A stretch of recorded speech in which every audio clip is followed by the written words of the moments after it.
Welcome, ladies and gentlemen, to the Midnight FrightCast. We are on episode 7 tonight.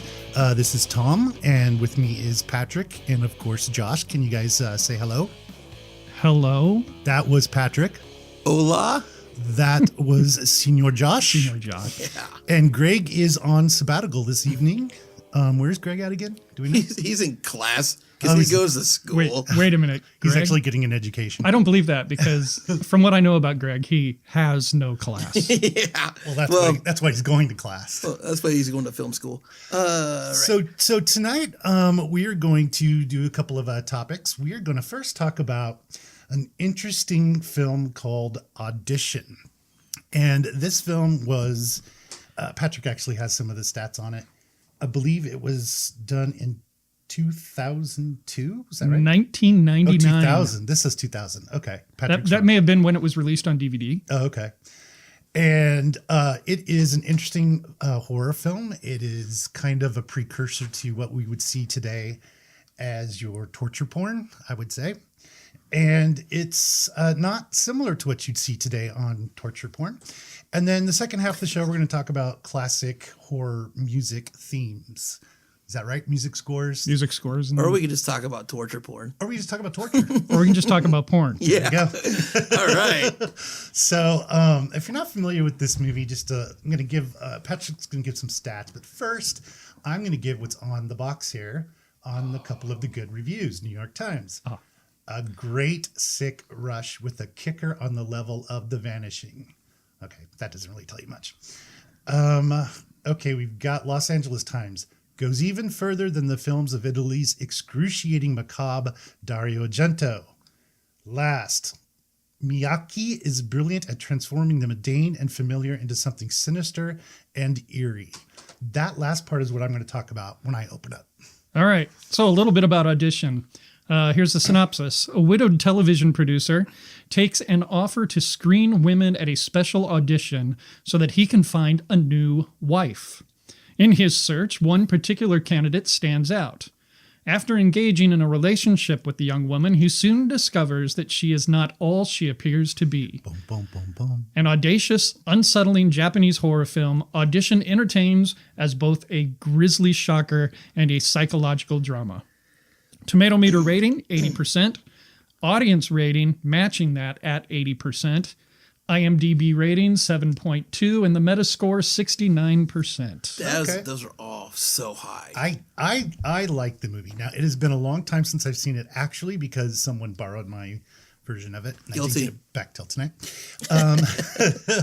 But originally, my friend actually turned me on to this, and so I bought it. And what I wanted to talk about a little bit in terms of when I say torture porn, I guess I'm talking like Hostel. Yeah. You're talking about Saul and Saul, Eli Roth stuff. Yeah, where people are going to be doing some pretty horrible things.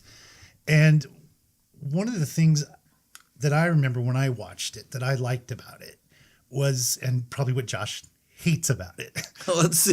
It starts off what you would probably call slow.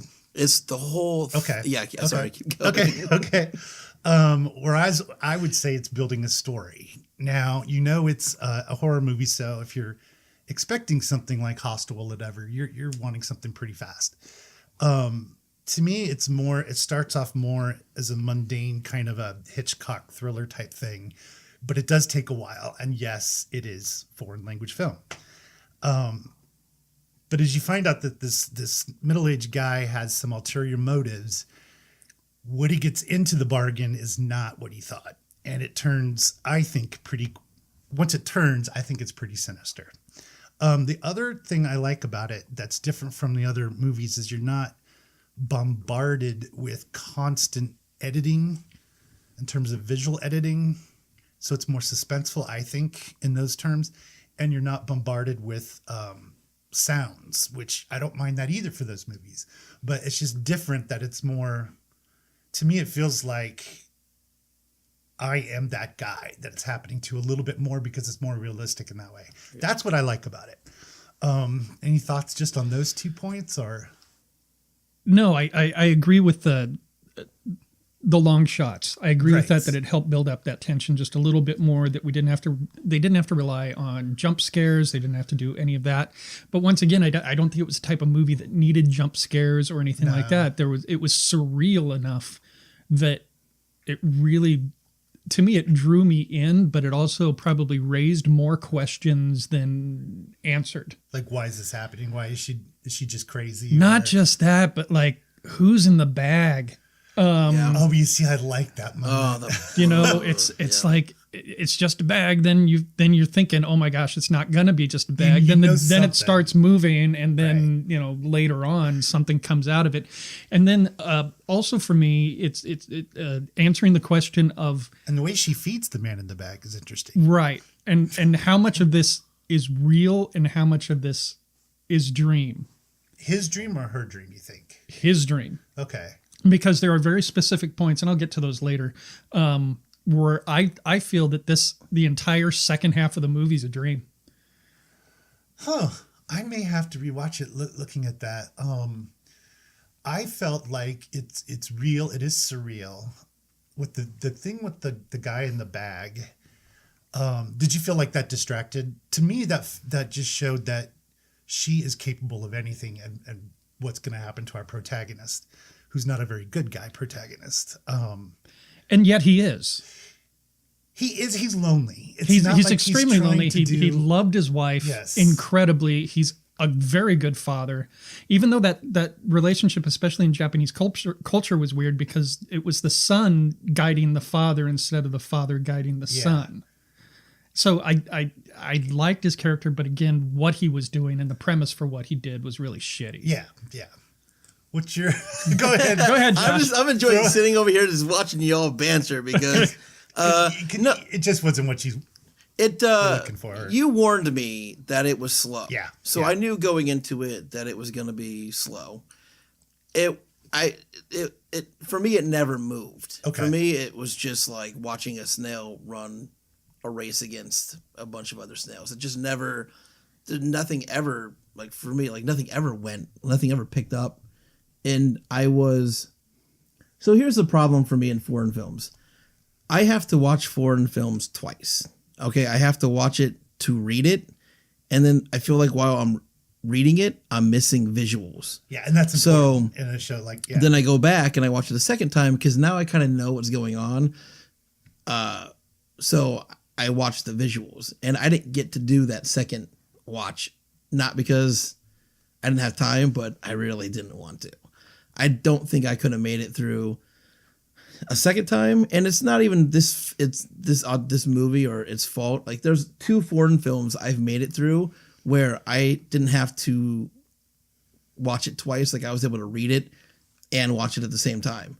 And so I feel like I miss a lot in Audition, and you guys were talking about the dreams and everything. I just felt like, and this is maybe where I miss things, but for me, like the timeline was all over the place in this movie. I was like, there's points I was like, what is going on?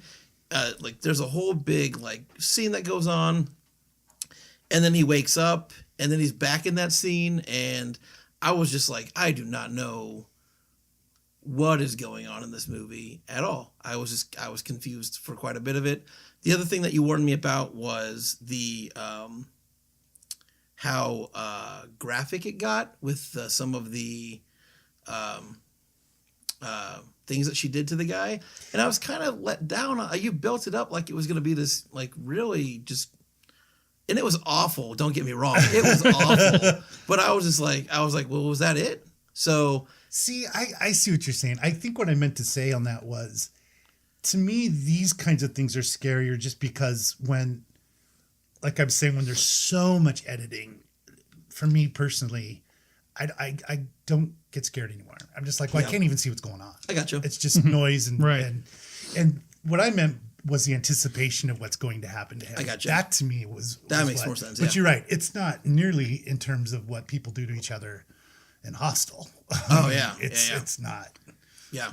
But But it's the fact also that it's this seemingly demure girl that all of a sudden is yeah. Yeah, but I mean, there's something wrong. You Yeah. know, there's something wrong. This is broken goods from the beginning. But you don't think that's that's what's. I mean, you do because you know it's a horror movie, but I don't think you would think that just from meeting anyone. Yeah, but who's got something but off. from starting to watch it, I didn't read any synopsis beforehand, so I didn't know that she was the one. I'm sitting there going, okay, who's going to be? Is he going to like find 5 or 6 different women and torture them or what? Oh, I didn't. He yeah. might be the one. Without that's knowing good then. anything about That's the good. movie. So that's why when I started watching her, I'm going, oh, she's the she's the one. So And then I was like, could this have been more of a revenge film? But there's no revenge to take because. But there did he do is anything the to her only thing to would make her be- like this? The only thing would be is that she really thought it was an audition. No, but I took it even further because she supposedly had been molested and Yeah. scarred and all this other stuff. So But it's not not by him, I don't think. But Not I, by him, by but her father, by her Right. uncle, yeah. father, Yeah. whatever To that is. revenge on all men. Yeah. Well, that would But- explain the guy in the back too. Right, but they're talking about okay, her manager ends up missing, Yeah. and supposedly 2 other people were missing that were in her life. So is she taking revenge out on any man Or maybe Every man? men with authority, maybe. or men with authority? Or men that I remind her of really, her- Yeah. to tell you the truth, I walked away from this movie thinking it was a complete statement on the way that men objectify women, especially rewatch it. Japanese women, Yeah, Yes. and the consequences of that in a more modern society. yeah. Because I felt it was very much her saying, look, if you're going to commit to me, then you commit to me. Right. And when it doesn't happen, fatal attraction, here Yeah, we yeah. go. And Yeah, she yeah. is committed to him. Oh, completely. I mean, Yeah. in her weird way. Yeah, yeah. Completely. It's not a So I mean, overall, like it was like, did this movie know what it wanted to be, kind of thing for me? Like it's like it didn't know where it wanted to live. I think probably the director definitely did because it was consistent from beginning to end. And that's why I'd like to see the director's comments on the DVD to see what he felt it was from the beginning. Is that the only one who's on the comments? I don't know. I haven't looked at the case. So, Okay. and I had written down myself, Tom, you had talked about this as Yep, torture porn, and I wrote that down and said, would this film be considered torture porn? But I've seen Like today's seen standards, you documentaries mean? on torture porn, and that gets really, really bad. Well, it depends how you define it, though. Too. Are you talking about like this doesn't push the envelope in terms of like What we've seen in any other horror movie. right? But again, I keep going back to Hostel. It becomes so unbelievable. I guess the way that movie shot. I guess it just doesn't become as scary to me, Right. especially Hostel 2, which gets really ridiculous with the one woman bathing in that blood or whatever. Do you remember that Yeah. scene? Yep. Yeah. Yep. That's when I was like, okay, now we're just trying to outdo each other as opposed to telling a story. Well, and this could be, and I just looked it up. So this came out in 1999. Mm-hmm. This may have been kind of the precursor That's what I was. to Right. torture porn, if you want to call it that. Well, who's because the director Hostel of was- Hostel again? Eli Roth. Right, Eli And Roth. I'm he did- guaranteed he's seen this movie. I mean, he did that in 2005. Right. And I think Saw Saw came came around after, easily after that. Yeah. So, it could have been the precursor to what became kind of torture porn here like a in the U.S. bridge between people, psychological horror and just. and people see that and go, okay, they did that. How much further can I go? Sure. Without going completely off the cliff. And you see, I can totally see that scene at the end where she does what she does. We can give spoilers. This movie's almost 20 years old. Yeah. so- Where she takes the razor wire and Yeah. starts cutting through his foot. Yeah. Ouch. And I get it. Like it's rough to watch, but if you've seen other things in other movies, that's barely even close to, like you said, describing Hostel. They do crazy things in that movie.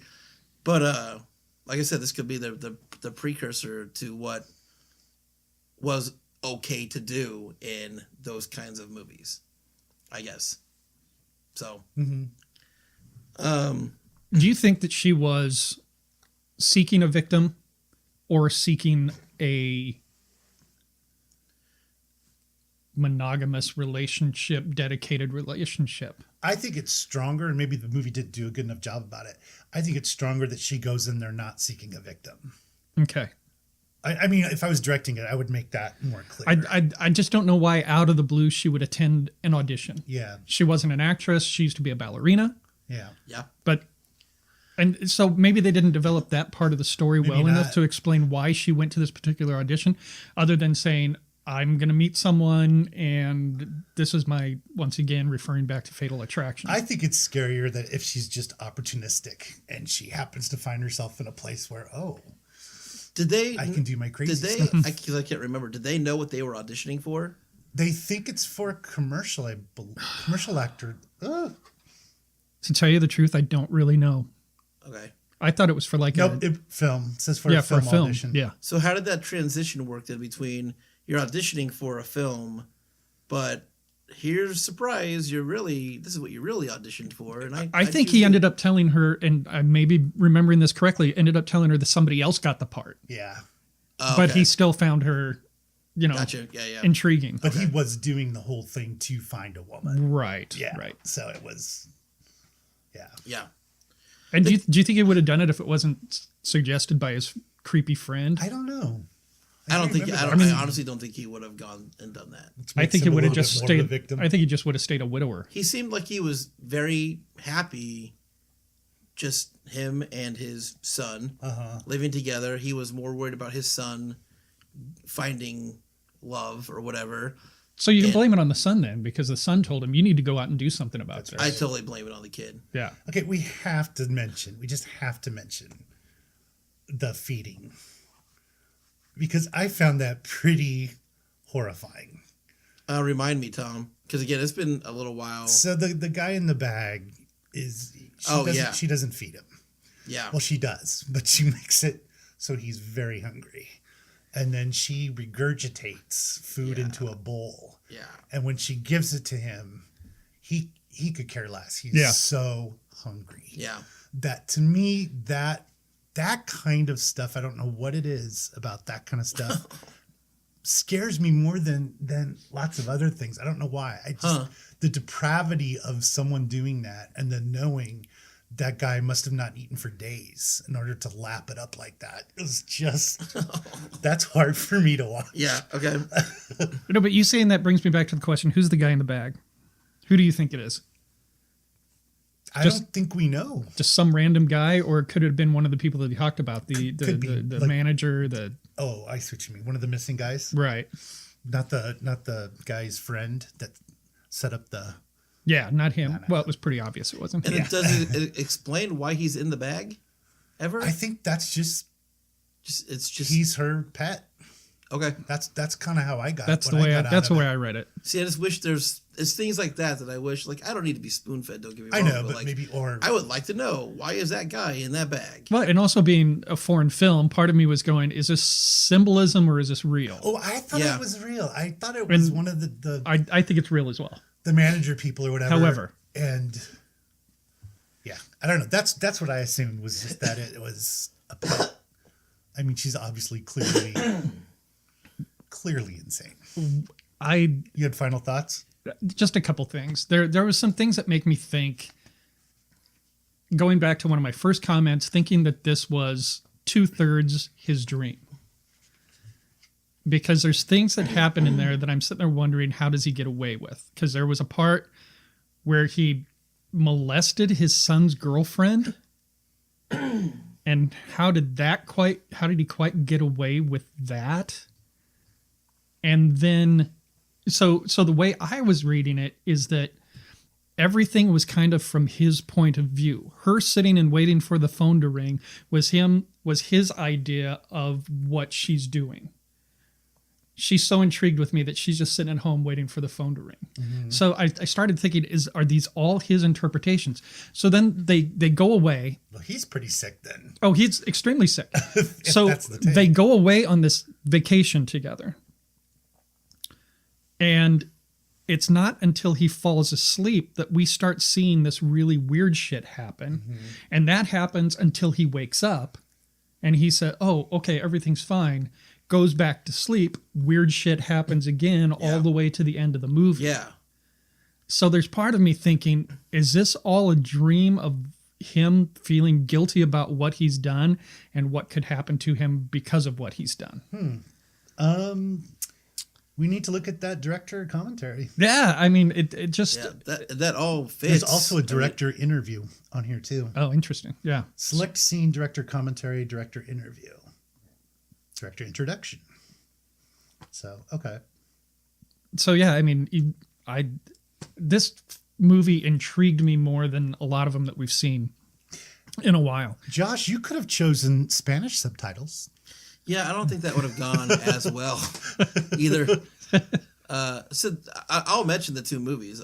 I know we're talking about this movie, but the only two movies, foreign films I've ever been able to get through, just reading it and being able to watch the film, is Guillermo del Toro's Pan's Labyrinth, and I just watched Train to Busan, and it's like fire. So. I don't know. Usually, foreign films that I have seen, it's rough for me. I have to watch them twice. So, but all that made sense. The dream stuff that makes perfect sense to me. When I was watching it and nodding off, I was like, well, and that also kind of explains some of the weird jumps when we were sitting on, am I in the past? Am I in the future? Am I in the now? Things like that, crazy. Because it kind of followed the timeline of how dreams happen. So it would be, that's why I'm saying I can't wait to see these commentaries to get his interpretation of what it was. So so wrapping it up, Josh, what were your thoughts? Final thoughts. I would see it. I'm glad I watched it. I had that, Tom gave it to me, and I'm glad that, and I had let it sit for a while, so I'm glad we chose it to cover on the FrightCast, but I don't think it's a second watch film. I would recommend it to people who like horror films and who like foreign films, because they would enjoy this. But again, it's not a second watch for me. Compare it to Grudge, Ring, the Japanese versions. Even those I would put ahead of this. Yeah. One. Okay. Yeah. Just me. My last thoughts are, I'm just going to say this. While the theme of the movie I felt was the objectification of women and the possible retribution, I truly believe that the moral of the movie is just don't date creepy people. But how do you know? Like, how do you know? Oh, once you start seeing things, you say, hey, sayonara, you know.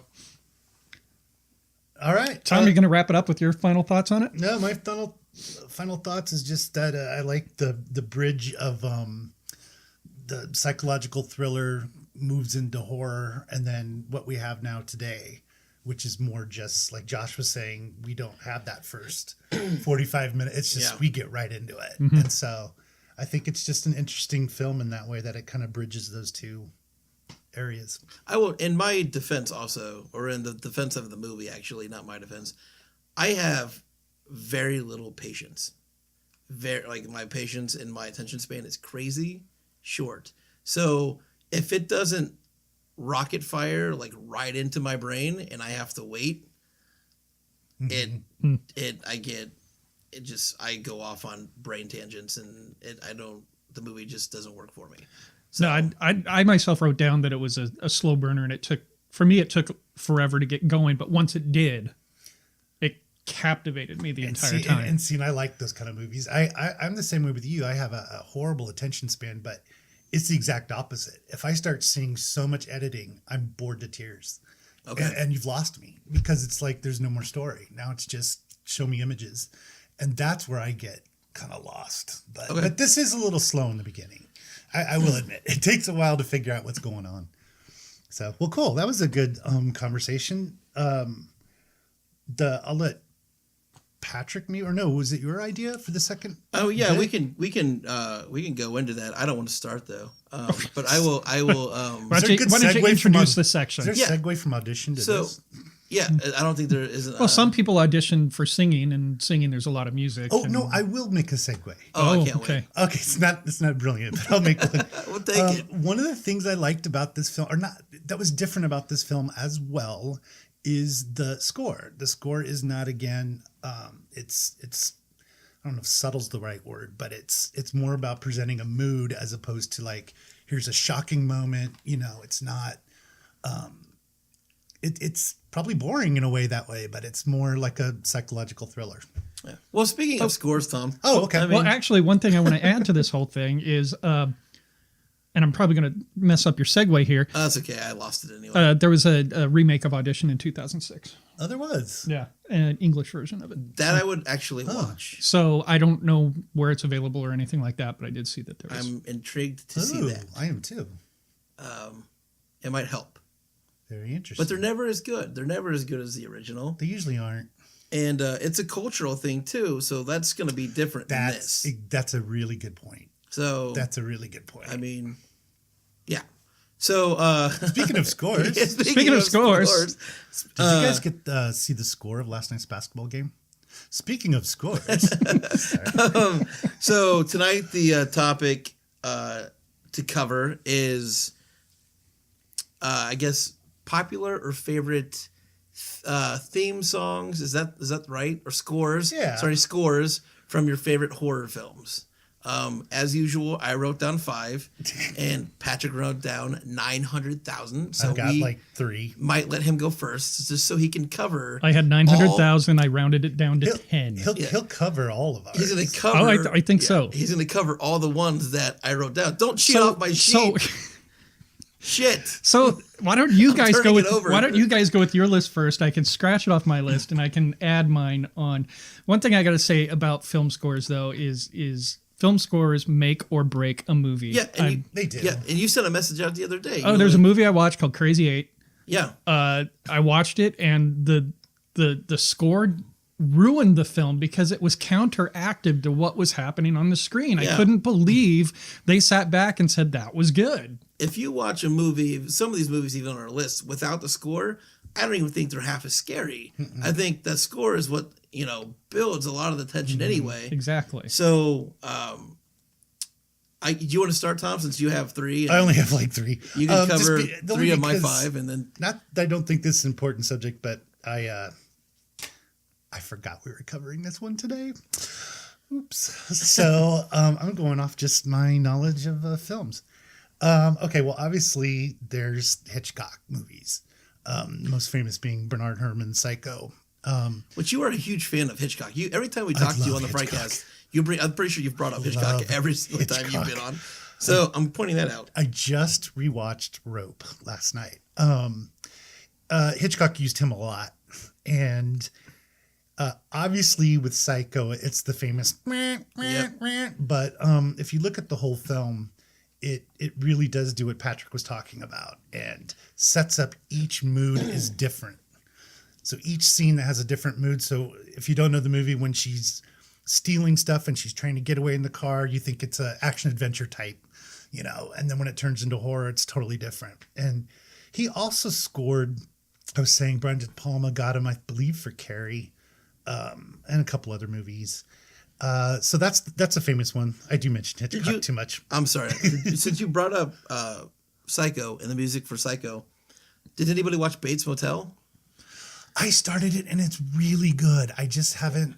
Did any of that music carry over that you can remember, or is there any like? Is there any like? It's got the same feel, I guess, as Psycho, score wise. It does. They don't have. I haven't gotten far along in it where they have the shocking music. Yeah. But the other stuff I believe does. Now that you mentioned that, the Exorcist TV series does use stuff from the movie. Yeah. That's another pretty classic score. And of course I'll mention Rosemary's Baby. Of course. I love the score for Hitchcock and Rosemary's Baby. That is Tom's cup of tea. I love the score for that. It's this creepy, it's actually her singing it. And the name of the composer is Christophe Komeda for Rosemary's Baby. Rosemary's Baby. Okay. Also known as Christopher. Of course, he's not famously known for this, but John Williams' Jaws score, of course, has to be in there. Yeah. He You did. sunk my battleship. Oh shoot. You got 3 of mine. And 3 for 3. like I said, I didn't do my homework, so I'm trying to think of movies I've seen recently. Maybe I'll jump in later. I just can't think of the composers. But anyway, Yep, I only wrote down 3 of the 5 of the composers because I got lazy. You mentioned The Exorcist, but I'll bring it up again. That's on my list. The Exorcist is a classic theme from. I'm pretty sure you can. Anybody can really hear it, horror fan or not, and point it out. So that was on my list. Mike Oldfield did that. The theme from A Nightmare on Elm Street. I always like it. That always kind of sets a good mood. I'm gonna bring up. You brought up Jaws. That was on my list. Because again, I don't even think you have to be a fan to hear that and just know what it's from. John Carpenter, Halloween. yeah, That's just and he writes his own. yeah. And I don't know if you've heard John Carpenter's Lost Tapes, but it's a whole bunch of themes that he wrote that he's never used, and they're all just crazy good. And I know Escape from New York isn't a horror movie, but he did the music for that too. I think he does I does all of the stuff, yeah, and that's pretty memorable. And Halloween, if you watch all the Halloween movies, it changes. It changes that much, but it changes in every single Halloween movie. So I thought that was kind of cool. And then the last one I wrote down isn't horror. It's I don't know. But the theme song to Stranger Things will always. Is that an 80s type? It's the Netflix original Stranger Things. I love Yeah. the series. But he's asking, does it sound like 80s music? It's that synth. It's that synth. Synthesizer. okay. sound. Yeah. It's I mean that every time I hear that, it gets me jazzed to watch that. I mean, that show already is good, but that theme song is crazy good. So, That show is 98% good. yeah, I bet you if you give me a second, I can guess the other 2% that you don't think is good. But I'm not going to mention her name. Yeah. You don't wanna upset me. She's been through enough. You talking about Winona Ryder. who was just drunk at the awards? She was drunk, stoned, or just mentally insane. I don't know That which. poor Matthew girl. Modine was literally Holding her up. That It poor was like, girl. what are you doing? And that Come guy on. gave such a brilliant speech, Yeah. and Yeah. it was totally. I stopped listening and just started watching her, and I'm going. God Now his speech dang is it." a meme. Yeah. Yes. So it's too bad. This incredible, powerful speech is a meme. But Hey, well-run composers has nothing to do with horror necessarily. In terms of what we were talking about story-wise, Yeah. Ennio Morricone is the best of all time. He does all the westerns. Oh yeah. and he's on my list because he did The Thing. Oh, he did do the thing. Okay. Yep, he and John Carpenter together worked on The Thing. He is phenomenal. He is phenomenal. Okay, you guys actually knocked off about half my list. So I've got to talk about, first of all, Tom, you mentioned John Williams for Jaws. One great thing about John Williams and what he does and his contemporaries is thematic composing.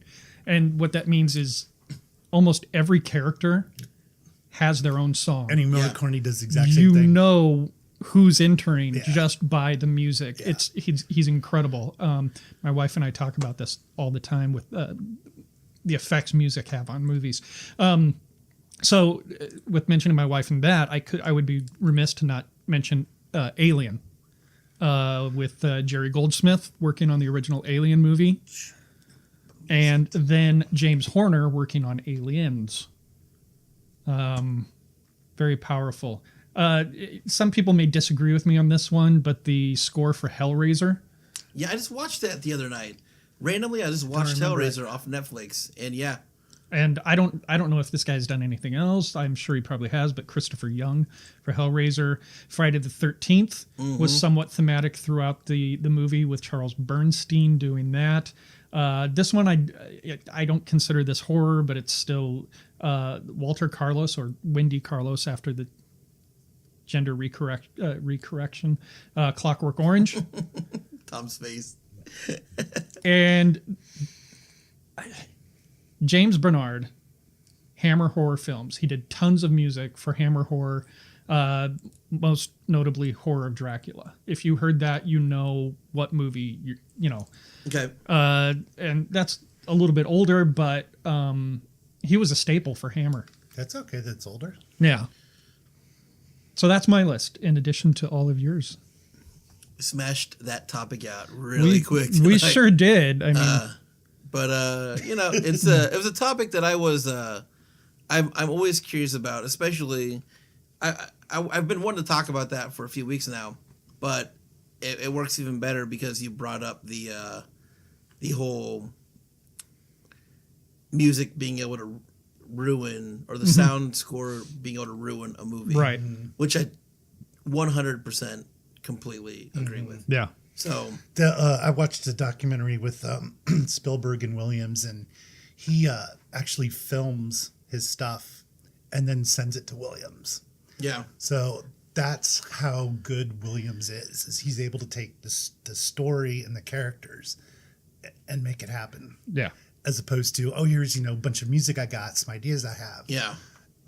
Yeah, I love watching him compose, because he sits there with, he's watching on a big screen, writing the music as he's watching it. It's just amazing to watch him work. Yeah, that's the way to, obviously the way to do it really is you score to, compose to the film, so you get that feeling to it. But a lot of films now also, when you go watch extra features, touch at least a little bit now on the music of the movie. And you get an idea of what that composer was thinking or feeling while they were scoring the film. So it's becoming a bigger part, I think, of film than, or at least something to talk about more than I think it used to be. So I am getting that it's time to do plugs signal. So Tom, do you have any plugs you wanna drop? Yeah, I want people to come see my reading of the Murder Mystery Monster Mayhem of Manchester Manor. That will be April 9th, Sunday, 2 p.m. at the Haymarket Theater. Oh, you're doing it at the Haymarket? Yep. Okay, cool. We have a few things. We're on Midnight Fright Films on Facebook. We obviously are on the Midnight FrightCast on Facebook. You can go to Midnight Fright Films and find us all of our stuff on Midnight Fright Films, our YouTube page. We're on the gram of Insta, and anything else that I missed? No, I think that's pretty much it. We're going to be moving into our next project here relatively quickly. Yes. Our entry into the Prairie Lights Film Festival 2017, and really looking forward to getting started on that. I know we're jonesing to start shooting. Yes. We're going to be hitting our locations, doing some scouting there, walking through. Yeah, we're a week out from walking through the location. Yep. And then hopefully that read-through in the next couple weeks. Yeah. So it came along very well. It's coming along very well. So and far, the location is the same place, right? Yes. Should we plug them again or not? The Haymarket Theater. Yeah. So said thanks to Patrick, because he got actors to come together very quickly, and thanks to Tom for bringing the locations, and to Jason together, for actually making the Yep. location happen. So this is gonna be fun. It's gonna be a fun, Yep. fun shoot. So all right, I think that's it. Tom, Yeah. you want to wrap it up, or who's going to wrap it up? Go wrap, Tom. Because Josh and I have proven we suck at wrapping up the ends of these podcasts. Wrap it up. On behalf of Josh and Patrick, this is Tom, and thanks for joining us at Midnight FrightCast, episode 7. Stay tuned. We'll be having another one in about a week. Peace out, Boy Scout.